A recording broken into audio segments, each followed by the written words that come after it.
Hello, folks. I'm Ankur, and once again, we are back with Dr. Arpana Jain, who is a director and a senior gynecologist in Fortis Hospital, Shalimar Bagh. Hello, ma'am. हाय।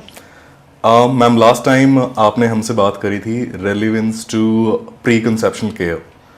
मेरा सिर्फ एक ही question था last time के topic से कि आज की जो लाइफस्टाइल है उसमें I have seen people who don't want to plan their baby at all. तो Yeah. ऐसा कुछ सही है, हुआ है, ऐसा होता है? You are absolutely right. Nowadays, many couples comes to us for normal health checkup, and we take the history.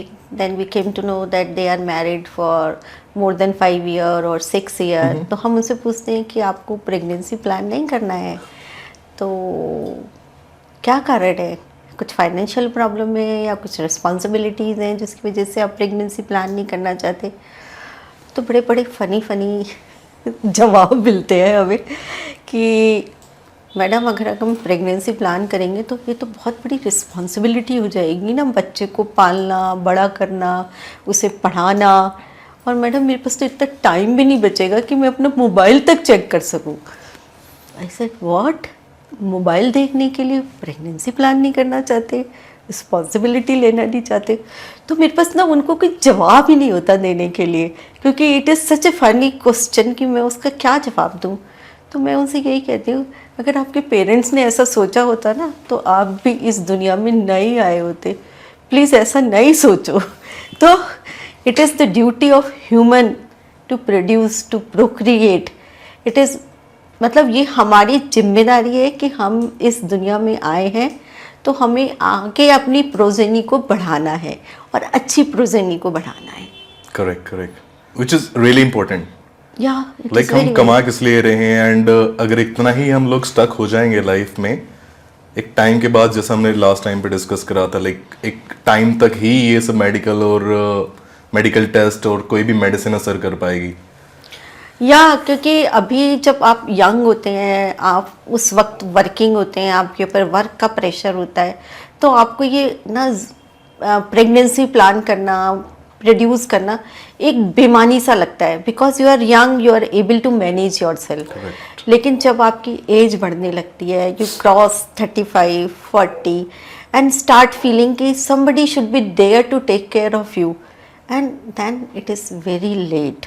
तो उस वक्त आप जब प्रेगनेंसी, हमारे पास बहुत सारे कपल्स आते हैं, पहले तो इनिशियल टाइम में उन्होंने सोचा हमें तो किसी की ज़रूरत ही नहीं है, हमें नहीं बच्चा करना है। लेकिन जब वो उस एज में पहुंचते हैं तो उस वक्त बहुत मुश्किल होता है प्रेगनेंसी प्लान करना, क्योंकि जैसे जैसे एज एडवांस होती है 35 ईयर्स प्लस में, तो बच्चे के अंदर जो है नॉर्मलिटी का रिस्क भी बढ़ता है। इसलिए हम कहते हैं कि जब यंग एज में आप आते हैं तो प्रेगनेंसी प्लान करो। और यंग एज में जब आप प्रेगनेंसी प्लान करते हो तो रिज़ल्ट जो है बेबी का वो बहुत अच्छा होता है, बेबी हेल्दी होता है और मदर की हेल्थ भी अच्छी होती है।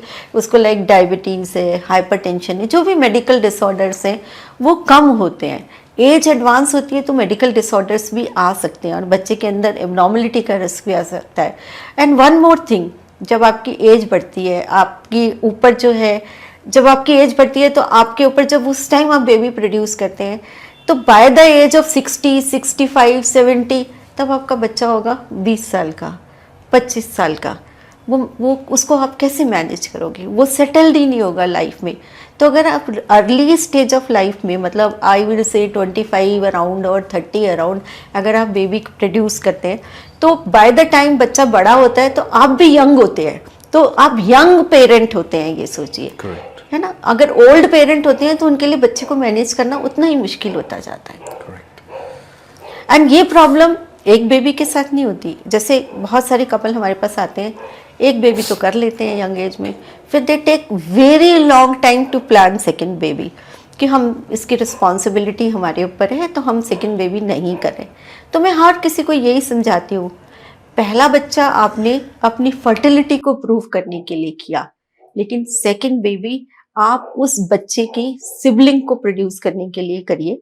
क्योंकि किसी के भी पेरेंट, मेरे पेरेंट्स हो या उस बच्चे के पेरेंट्स हो, वो जिंदगी भर साथ नहीं रह सकते। लेकिन अगर भाई है या बहन है, कोई भी हो, तो वो तो उसका जिंदगी का साथ निभाता है ना। कभी भी सुख दुख कोई भी प्रॉब्लम आती है तो एटलीस्ट वो सिबलिंग तो साथ होता है ना उसके। जी तो हमेशा एक और बेबी तो जरूर करना चाहिए। ठीक है। तो लास्ट टाइम हमने बात करा था प्री कंसेप्शन केयर पे, विच इज प्रेगनेंसी से पहले।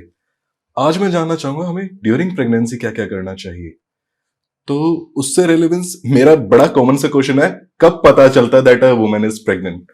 हाँ, ये ना जैसे ही फीमेल अपना पीरियड मिस करती है, जैसे नॉर्मली जो साइकिल होती है वो 28 टू 30 डेज का साइकिल होता है। अगर वो पीरियड मिस होता है जैसे 1 वीक अराउंड या 5 डेज अराउंड उसका मिस हुआ है, तो she can always check her pregnancy at home.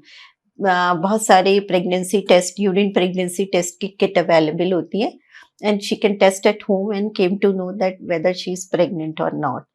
और दूसरा तरीका है कि अगर आपका मिस पीरियड हुआ है तो आप डॉक्टर को जाके कंसल्ट कर लीजिए। She will examine you and let you know whether you are pregnant और नॉट। प्रॉब्लम उस केस में आती है जब पीरियड्स जो है किसी फीमेल के इरेगुलर होते हैं, तो उन केसेस के अंदर पता नहीं चलता कि प्रेगनेंसी हुआ है कि नहीं। जैसे बहुत सारे हार्मोनल डिस्टर्बेंसेस की वजह से पीरियड बड़े इरेगुलर होते हैं, तो उन्हें पता ही नहीं चलता कि प्रेगनेंसी कब आ गई है। तो उस केस में तो फिर आपको डॉक्टर को दिखाना है और कुछ ब्लड टेस्ट है वो हम कराते हैं जिससे पता चलता है वेदर यू आर प्रेग्नेंट और नॉट। ओके, क्योंकि मेरा तो अभी तक अंडरस्टैंडिंग यही था कि जब एक प्रेग्नेंट लेडी को उल्टी आती है then we get to know that she is pregnant. ये बड़ा फिल्मी Exactly. सीन होता है। जैसे हम पुराने जमाने की फिल्म देखा करते थे ना, उसमें जैसे ही वो फीमेल जो है वो वॉमिटिंग कर रही है, बैठी है, चाहे उसका पेट खराब हो और कोई और बीमारी की वजह से वॉमिटिंग कर रही है, तो कहेंगे नहीं बहू का पेट तो भारी है, उसे उल्टियाँ लगी हुई है। और बहुत सारे जो है ना वो चक्कर खा के गिर जाती है, तो शी इज प्रेग्नेंट। तो this is not the way to diagnose pregnancy. Yes, there are symptoms related to pregnancy, but कोई और मेडिकल प्रॉब्लम भी हो सकती है जिसकी वजह से उसको ये सब प्रॉब्लम हो रहा हो। जी। And ma'am during pregnancy what are the physical changes और mental changes a woman face during the pregnancy? It is a very long journey, it's a 9 months journey and इसके अंदर हर फेज में हम इसको डिवाइड करते हैं first trimester, second trimester and third trimester में। जो फर्स्ट 3 month हैं दैट इज़ फर्स्ट ट्राइमेस्टर। इसके अंदर मतलब ये लेंगे कि कंसेप्शन से लेकर के 12 weeks का जो ड्यूरेशन होता है दैट इज़ फर्स्ट ट्राइमेस्टर। इसके अंदर यूजुअली बहुत इस पीरियड के अंदर बहुत सारी प्रॉब्लम्स होती हैं। जैसे आपने कहा वॉमिटिंग का प्रॉब्लम है, गिडीनेस का प्रॉब्लम है, घबराहट होना, चक्कर आना, फैटीग होना, किसी चीज़ में मन नहीं लगता। एंड बहुत सारी फीमेल्स का तो ऐसे होता है कि जैसे पहले वो बहुत मीठा उनको पसंद है, सडनली ड्यूरिंग प्रेगनेंसी बिल्कुल अच्छा नहीं लगेगा। वो कहेंगे मीठे को तो देख करके ही हमें उल्टी आने लगती है। मतलब टेस्ट चेंज हो जाते हैं ड्यूरिंग प्रेगनेंसी, ऐसा भी होता है। एंड वो जो चेंजेस होते हैं, जैसे अगर वर्किंग वूमेन है तो उसके लिए थोड़ा सा मुश्किल होता है इस दौरान में, क्योंकि एवरी टाइम दे फील नॉजिएटिंग। ऐसा लगता रहेगा, घबराहट होती रहेगी, हर वक्त लगता रहेगा कि बस उल्टी आ जाएगी। तो ये सारे प्रॉब्लम्स जो हैं फर्स्ट ट्राइमेस्टर में होते हैं। अब जहाँ तक बात है इसके ट्रीटमेंट की, तो बहुत सारी मेडिसिन अवेलेबल हैं जो हम इसके लिए देते हैं ड्यूरिंग प्रेगनेंसी। और डाइट में जो है वो जैसे जो भी चीज़ उसको अच्छी लगती है ड्यूरिंग प्रेगनेंसी उस पर्टिकुलर टाइम में, तो हम कहते हैं आप वो ही खाइए, सो दैट आपको ज़्यादा नॉजिया वॉमिटिंग का प्रॉब्लम ना हो। और लिक्विड इंटेक ज़्यादा से ज़्यादा रखें, सो दैट जो वॉमिटिंग में आपका लॉस हो रहा है, वाटर लॉस हो रहा है, वो फुलफिल हो जाए आपका।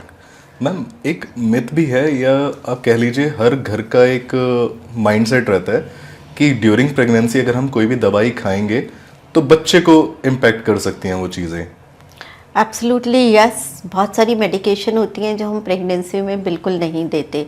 तो इसलिए जो भी मेडिसिन खाना है वो डॉक्टर से कंसल्ट करके ही खाना है, क्योंकि बहुत सारी मेडिसिन जो है वो कॉन्ट्राइंडिकेटेड होती हैं during pregnancy. Very few drugs are allowed and वो भी डॉक्टर की परमिशन से ही लेना चाहिए, otherwise that can effect your baby. तो ऐसे मेडिसिन जो है ऑन काउंटर आपको ड्यूरिंग प्रेगनेंसी नहीं लेना चाहिए। मैम जो मैंने ऑब्जर्व करा है, तो हम लोग मूवीज में भी देखते हैं एंड इवन एक्ट्रेसेस वगैरह भी होते हैं, लाइक जो अवॉइड करते हैं प्रेगनेंसी क्योंकि उनका फिगर खराब हो जाएगा, लाइक नॉर्मल डेज में भी घर की कहानी है आजकल, तो ऐसा कुछ है क्या? इट इज़ मतलब ये ना आजकल की बात नहीं है, ये पुराने ज़माने से है। Every women want to look beautiful and slim. तो ये आज का सिनेरियो नहीं है, ये पुराने ज़माने का सिनेरियो है। But yes, of course nowadays females are more vocal, तो ये सारी चीज़ें सामने आती है। पहले वाली जो फीमेल्स थी वो इसको बोल नहीं पाती थी, कह नहीं पाती थी, लेकिन आजकल they really take care of their health and their figure. Of course during pregnancy they gain weight and कुछ pregnancy से related body में changes भी आते हैं, जैसे किसी किसी को hyper pigmentation हो जाता है, blackness हो जाता है, और body में blackness आता है, neck में blackness, face में melasma आता है। तो वो सारे changes थोड़ा मुश्किल होता है टॉलरेट करना, बट उसके लिए पॉजिटिव माइंड सेट रखना पड़ेगा प्रेगनेंसी में, तब जाकर आप उसको टॉलरेट कर पाते हैं। और आपका बॉडी का वेट गेन हो रहा है और आपकी बेली जो है वो साइज़ में इंक्रीज हो रही है। इवन डिफ़िकल्टी इन वॉकिंग भी होती है, जब आपका वेट बढ़ता है तो मुश्किल होती है चलने में, स्पाइन में कर्वेचर आ जाता है, तो उस सब की वजह से आपको पेन भी होता है और वॉकिंग में डिफ़िकल्टी भी होती है। These changes are associated with pregnancy and it is more so in third trimester.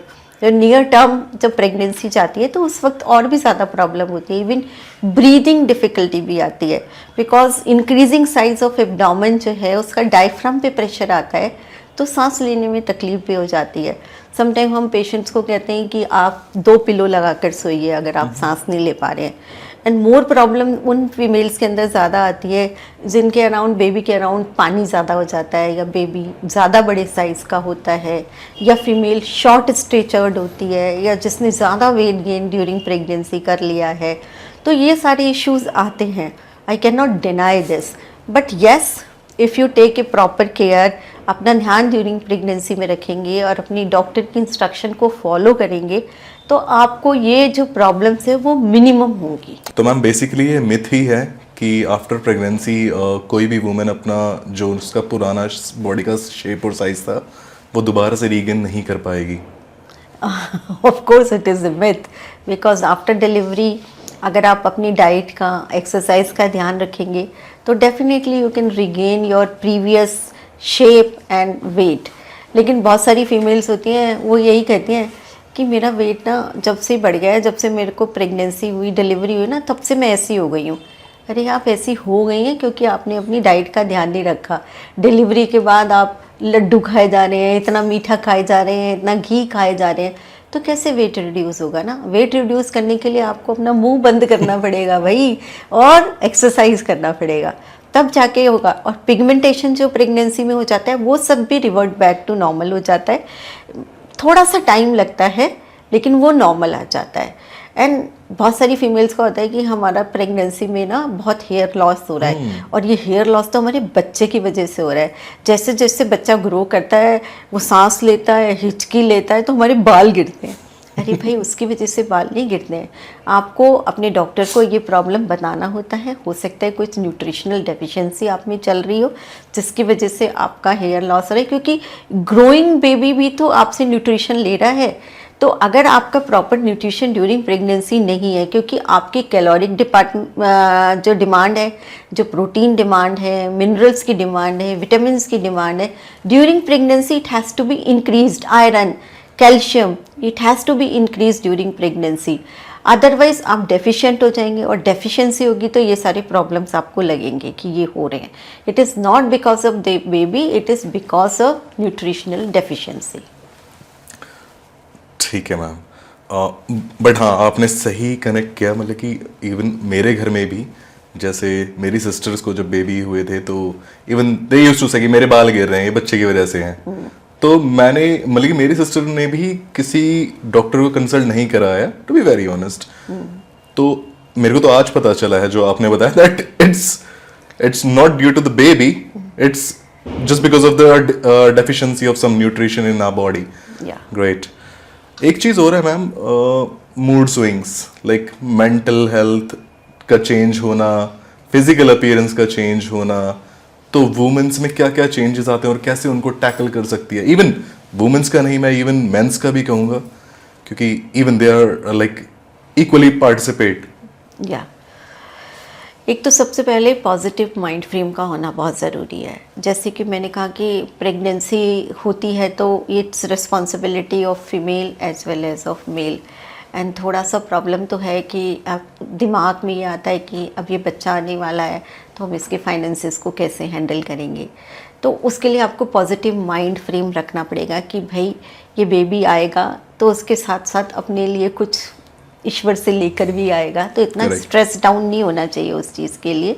उस चीज़ों को पॉजिटिव माइंड फ्रेम से चलना चाहिए। जितना आप नेगेटिव माइंड फ्रेम रखते हैं कि हम कैसे संभालेंगे कैसे करेंगे, तो उतना ज़्यादा इमोशनल आपको प्रॉब्लम आती है।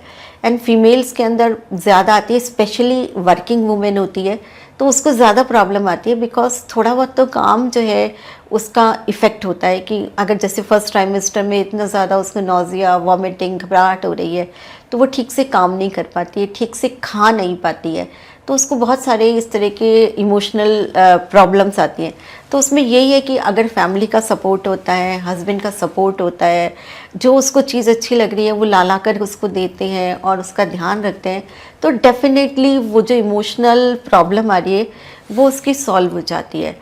मेल्स को बेसिकली फाइनेंस को लेकर की प्रॉब्लम होती है कि भाई कैसे मैनेज करेंगे। एंड फीमेल को अपनी बॉडी फिगर के लिए भी प्रॉब्लम होती है कि मेरे अंदर इतने सारा बॉडी में चेंजेस आ रहे हैं, तो whether it will revert back to normal और नॉट, तो ये भी एक स्ट्रेस होता है उनके लिए।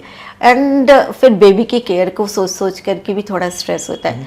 अगर सब लोग मिलकर के पार्टिसिपेट करेंगे उस प्रेगनेंसी के अंदर तो इतना इमोशनल प्रॉब्लम आता नहीं है। आजकल की जनरेशन को ये प्रॉब्लम ज़्यादा होने लगी है because it is a nuclear family.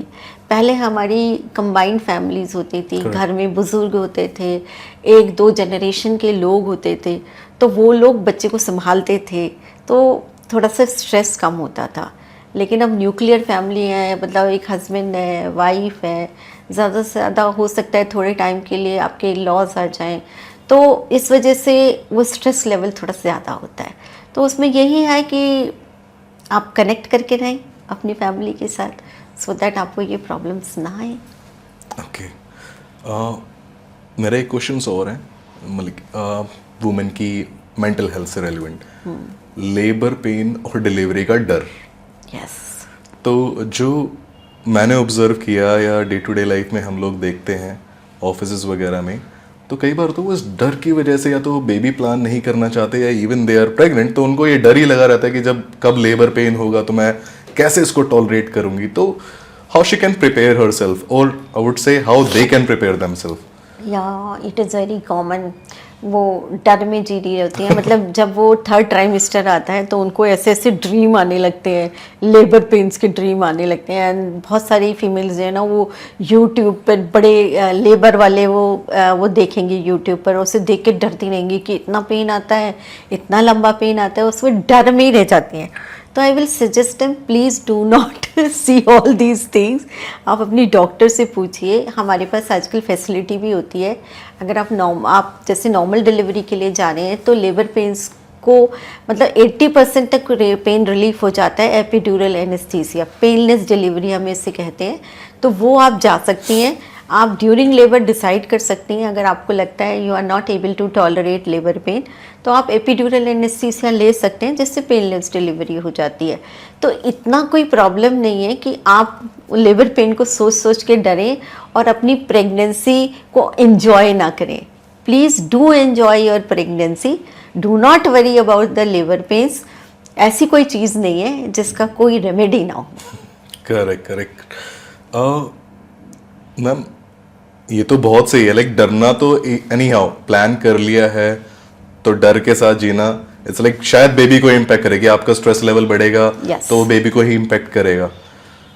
एक चीज और है, low risk pregnancy high risk pregnancy, मेरे को खुद बड़ी इसमें कंफ्यूजन है। लाइक मैं जब ये कॉन्सेप्ट पढ़ रहा था मेरे को खुद समझ में नहीं आया, तो if you can just clear it. आजकल के टाइम में I will say nobody is low risk. Stress तो सबको है ना, तो इसकी वजह से I will say and every pregnancy and every female is precious for us. So everybody is high risk for us nowadays. Yes, of course, there is a definition of low risk and high risk pregnancy. If the female is young, don't have any medical disorder, and during pregnancy the baby growth is normal, and she is not having any gynecological disorder like fibroid and ovarian cyst like this, and no medical disorder, and age is less than 30, after 35, then we put her in a low risk category. Okay. If she is having any obstetrical complication like placenta low lying है, या उसको pregnancy में jaundice हो गया है, या उसका baby का ग्रोथ ठीक नहीं हो रहा है, या बेबी ज़्यादा ग्रोथ ले रहा है, या बेबी के अराउंड वाटर ज़्यादा है, या ड्यूरिंग प्रेगनेंसी उसको डायबिटीज़ आ गया है, या हाइपरटेंशन आ गया है ड्यूरिंग प्रेगनेंसी, या उसका प्रीवियस बेबी जो है वो सिजेरियन से हुआ है, तो इन सब कंडीशंस को हम हाई रिस्क कैटेगरी में डालते हैं. मैम, जो आज कल की जनरेशन, लाइक मेरी ही जनरेशन कह लीजिए, या तो दे आर वेरी बिजी. कईयों के पास, जैसे हमने डिस्कस करा, कईयों के पास टाइम ही नहीं होता, ठीक है, या फिर ड्यूरिंग प्रेगनेंसी अगर even if they are pregnant, तो उनके पास अपनी वर्क लाइफ को बैलेंस कैसे करे वो, तो वो जानना चाहूँगा मैं कि बहुत लाइफ हेक्टिक है, हमें अपना रोज़मर्रा का खर्चा भी निकालना होता है, and then we need to take care of our baby as well, तो ये बड़ा हेक्टिक सा हो जाता है कभी कभी. Yeah, it is, but I will say because of COVID, we have learnt work from home. तो ये जो है पहले ज़माने में ऐसा नहीं था. Everybody has to go 6 days or 5 days in a week for job or work. But आजकल वर्क फ्रॉम होम हो गया है. बहुत सारी females during pregnancy work from home ले लेती हैं, तो वो मैनेज हो जाता है. जैसे 1 या 2 दिन ऑफिस जाएंगी हफ्ते में, and rest of the day they will have work from home. ऐसी मेल्स भी करते हैं कि ऐसा भी करते हैं कि कुछ टाइम वो जाते हैं, कुछ टाइम फीमेल जाती है, तो ये मैनेज हो जाता है. बहुत बहुत सारे प्रोफेशन है जिसमें work from home is not possible, like us doctors, है ना, they can not do this work from home. तो ऐसा नहीं है during pregnancy. Pregnancy is normal physiological change in the body. It is not a disease process. First of all ये understand करो कि कोई बीमारी आपको नहीं हुई है. ये normal physiological change है body के अंदर, and you should take it positively and you should enjoy this. तो every moment of life you have to enjoy. और उसके साथ ही हो सकता है कि थोड़ी थोड़ी प्रॉब्लम हो, कि किसी दिन आपका ज़्यादा तबीयत ख़राब है, उस दिन आप रेस्ट कर सकते हैं. लेकिन हाँ, हम ये ज़रूर कहते हैं कि एक्सेसिव ट्रैवलिंग मत करो, लॉन्ग ट्रैवलिंग अवॉइड करो, जर्की जो ट्रैवलिंग है वो आपको अवॉइड करनी चाहिए, बम्पी राइड्स आपको अवॉइड करना चाहिए. अदरवाइज़ आप बहुत आराम से अपने काम पर जा सकते हैं, उसमें कोई प्रॉब्लम नहीं है. किसी दिन आपको टायर्डनेस है या कोई आपको लग रहा है कि आज आपको लो फील हो रहा है, तो उस दिन आप रेस्ट कर सकते हैं. अगर आप हाइड्रेशन को और अपनी डाइट का ध्यान रखेंगे ड्यूरिंग प्रेगनेंसी, तो ये सारा प्रॉब्लम आएगा भी नहीं. बहुत सारे हमारे पास आते हैं कि हम जो जॉब पे नहीं जा सकते, मेडिकल सर्टिफिकेट बना दो मैडम, हमारी तो यहाँ पर वो हो गई है, ड्यूटी लग गई है, फिजिकल. हाँ, तो हम यही कहते हैं कि ऐसा नहीं है. आपको जो आप अपने ऑफिस में इन्फॉर्म करें कि दैट यू आर प्रेग्नेंट, इतने मंथ की प्रेगनेंसी है, तो ऑफिस वाले भी इस बात को समझते हैं कि कितना काम आपको दे सकते हैं ड्यूरिंग प्रेगनेंसी, एंड क्या काम है जो आपको नहीं दिया जाएगा. कुछ मेडिकल कंडीशन ऐसी हो सकती हैं, जैसे किसी को सीवियर बैक एक है, या किसी को ब्लीडिंग स्पॉटिंग हो रहा है, या बेबी का ग्रोथ ठीक नहीं हो रहा है, या उसका ब्लड प्रेशर राइज हो रहा है, than that condition we can give medical certificate that you need rest. या किसी का बार बार प्रेगनेंसी जो है वो अबॉर्शन में जा रहा है, in that case we give medical certificate you to take rest. Otherwise it is not indicated कि आप रेस्ट करें during pregnancy. Light activity, light work during pregnancy आप कर सकते हैं, कोई उसमें प्रॉब्लम नहीं है. Correct. So take it as a challenge, or we need to welcome a new life. We don't need to fear it. Yeah, I will say don't take it a challenge, you enjoy it. Okay. है ना, enjoy करो उस movement को, pregnancy को. Correct. And ma'am physical activities जैसे अभी था तो ये इम्पैक्ट नहीं करती हैं क्या? क्योंकि काफी सारे प्रोफेशनल्स इसमें चाहिए physical activity, let's say doctor, police, army. या मेरे पास इसका लिए एक ही एग्जाम्पल होता है। बहुत सारी फीमेल्स कहेंगी कि मैडम मेरी ना मदर इन लॉ को ये बता दो कि मुझसे ये काम ना कराए, मैं को वो कहती हैं कि ये काम करो ये काम करो, तो मेरी प्रेगनेंसी नहीं ख़राब हो जाएगी। तो मैं यही कहती हूँ उन्हें, अगर ऐसा होता ना हमारे देश की पॉपुलेशन कंट्रोल हो जाती, बिकॉज इतनी लेबर क्लास है। एंड वो जो आपने देखा है वो लेबर फीमेल सर पे तसला रख के 4 मंजिल ड्यूरिंग प्रेगनेंसी भी चढ़ती हैं, उनका बच्चा तो अवॉर्ड नहीं होता, उनका प्रेगनेंसी तो ख़राब नहीं होता, and they produce in healthy baby. Correct है ना? तो आप ऐसा मत सोचो, it is all brain game. अगर आपने दिमाग से सोचा है, उसको स्ट्रेस लिया है, तो ज़रूर प्रेगनेंसी में प्रॉब्लम आएगी। If you enjoy positive thinking के साथ चलोगे, कोई प्रॉब्लम नहीं आएगी। लेबर का आपने कहा नॉर्मल डिलीवरी के लिए, तो मेरा एक और क्वेश्चन है, लाइक एक नॉर्मल डिलीवरी ज़्यादा बेटर है या एक सिजेरियन? या it is always normal delivery is always better than a cesarean, but yes there is some indication जिसमें हम normal delivery करा ही नहीं सकते। तो don't be very adamant for a normal delivery, listen to your doctor is your best friend, she will advise you the best, what is good for you she will tell you that। तो अपना दिमाग उसमें ना लगाएं please, doctor की सुने, जो right है आपको वो बताएंगी कि आपको नॉर्मल डिलीवरी आपके लिए ठीक है या सिजेरियन ठीक है। बहुत सारे इंडिकेशन होते हैं जिसमें हम नॉर्मल डिलीवरी करा ही नहीं सकते, उसमें मदर की लाइफ या बेबी की लाइफ रिस्क पे हो सकती है। तो प्लीज़ सुनिए उनको, एंड जो भी आपके मन में क्वेश्चन है आप उनसे डिस्कस करिए, बट आर्गू मत करिए। ग्रेट मैम, कभी कभी होता है कि लोग बाग डॉक्टर के पास जाने की जगह कई बार बाबा वो झाड़ा लगवाने की, खांसी हो गया, जॉन्डिस हो गया, चलो झाड़ा लगवा लेते हैं शायद ठीक हो जाएगा, तो किस हद तक ठीक है ये?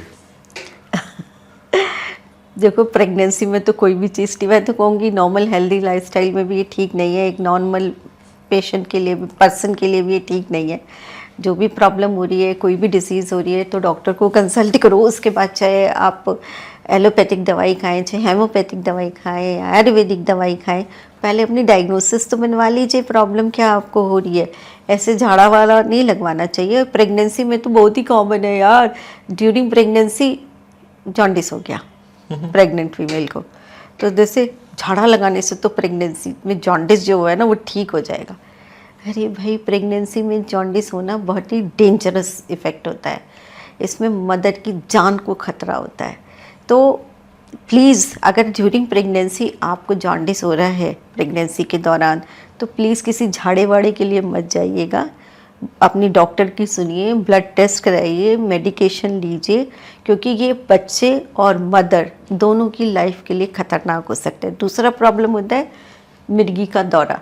मिर्गी का दौरा क्यों होता है? क्योंकि फीमेल वो छुपाती है ड्यूरिंग प्रेगनेंसी, मतलब वो पहले से चल रहा है, उसको एपिलेप्सी का ट्रीटमेंट चल रहा है, शादी हो गई, उसने ये रिवील ही नहीं किया कि उसे एपिलेप्सी है, तो उसकी दवाई खाती है, और वो ड्यूरिंग प्रेगनेंसी ये सोचती है कि जब तक प्रेगनेंसी वो दवाई छुप छुपा के खा लेती है, लेकिन जब प्रेग्नेंट होगी तो वो डर जाती है कि ये दवाई कभी मेरे बच्चे पे इफ़ेक्ट ना करे, और वो जो है डॉक्टर को भी नहीं बताएगी, दवाई खाना बंद कर देगी, और जब दवाई खाना बंद कर देगी तो सडनली उसको दौरा पड़ेगा, तो वो ले जाएंगे सब लोग कि देखो प्रेगनेंसी में ना इसको दौरा आ गया, झटका आ गया, तो जूता सुंघा देंगे, कभी किसी के पास झाड़ा लगाने के लिए ले जाएंगे, लेकिन एक्चुअल प्रॉब्लम नहीं पता है कि उसको तो एपिलेप्सी है। तो मैं सारी जो प्रेग्नेंट फीमेल है, अगर कोई भी मेडिकल डिसऑर्डर है तो प्लीज़ अगर घर को नहीं बताना है, घर वालों को नहीं बताना है, तो डॉक्टर को ज़रूर बता दीजिए कि आपको ये हो रहा है, सो दैट उसका ट्रीटमेंट प्रॉपरली चल जाए ड्यूरिंग प्रेगनेंसी। करेक्ट। इवन बड़े बुजुर्ग भी कह गए हैं कि वकील और डॉक्टर से कुछ नहीं छुपाना चाहिए। Yes. So ma'am, I think हमने ऑलमोस्ट सब कुछ कवर कर लिया है, तो व्हाट्स लाइक अ मैसेज अगर आप कपल्स को देना चाहें तो व्हाट इट वुड बी? पहले तो बेस्ट विशेस जो भी प्रेग्नेंट वुमेन है उनके लिए, और उन कपल के लिए बेस्ट विशेस कि उनकी जो प्रेगनेंसी का दौरान जर्नी जो है वो अच्छे से जाए, उनका बेबी ठीक हो। तो उसके लिए उन अपनी डाइट का ध्यान रखें ड्यूरिंग प्रेगनेंसी। एक्सरसाइज के लिए अंकुर आपने मुझसे नहीं पूछा ड्यूरिंग प्रेगनेंसी क्या एक्सरसाइज कर सकती है फीमेल। तो फीमेल ड्यूरिंग जो प्रेगनेंसी है फर्स्ट ट्राइमेस्टर में हम ज़रूर बोलते हैं कि केवल अपना योगा मेडिटेशन करें, लेकिन second trimester onward she can take good walk कर सकती हैं। आजकल की योगा क्लासेस चलती हैं प्रेगनेंसी के दौरान, वो ज्वाइन कर सकती हैं। और थर्ड ट्राइमेस्टर ऑनवर्ड तो हम उनको प्रिपेयर कराते हैं लेबर के लिए, वेरियस एक्सरसाइजेस वो कर सकती हैं जिससे कि वो हेल्प करेंगी उनको नॉर्मल डिलीवरी के लिए। तो वो सब कर सकते हैं। और पॉजिटिव माइंड फ्रेम भी डेवलप होता है फॉर डिलीवरी। तो एक्सरसाइज का ध्यान रखें, न्यूट्रिशन का ध्यान रखें, और अपनी डॉक्टर से कुछ छुपाएं ना, उनसे अच्छे से बात करें, सब कुछ बताएं। वो आपकी बेस्ट फ्रेंड है आपकी डॉक्टर, वो सबसे ज़्यादा आपको हेल्प कर सकती हैं। तो अगर उन्हें बताएंगे तभी तो वो आपको हेल्प करेंगी। कोई भी आपको प्रॉब्लम लग रही है तो उनके साथ डिस्कस करिए, ठीक है, और उनकी एडवाइस को सुनिए, so that you will have an healthy pregnancy and healthy baby.